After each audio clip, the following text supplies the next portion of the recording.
শুভ দুপুর বন্ধুরা, আমি আজকে পিকনিকে এসেছি। তো দেখতে পাচ্ছ সব পিকনিকে বসে আছে। এই যে আমার বোন, ওইদিকে আমার ছেলে আছে দাঁড়িয়ে, সবাই আসছে। ভর্তি বিলে পিকনিকে এসেছি,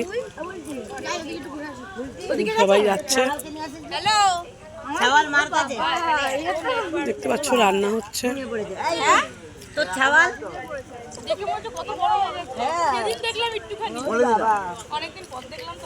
রাস্তা দিয়ে যাওয়ার সময় যা করে সবে 6 মাস ওকে কি ভেতরে আনা যায় না এখন খাওয়া শিখে যায় না শাশুড়ি কাছে।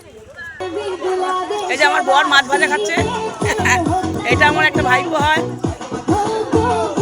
বর, ও বর মাছ ভাজা খাচ্ছ? হ্যাঁ ও বর, মাছ ভাজা খাচ্ছ? আমার বরের একটু রাগ হয়েছে বন্ধুরা, তাই জন্য কথা বলতে চাইছে না। দেখছি এখন বর হাসি দিয়ে দিয়েছে। তো চলো, রান্না হচ্ছে, দিদি রান্না করছে। দেখো ওই যে আমার বোন।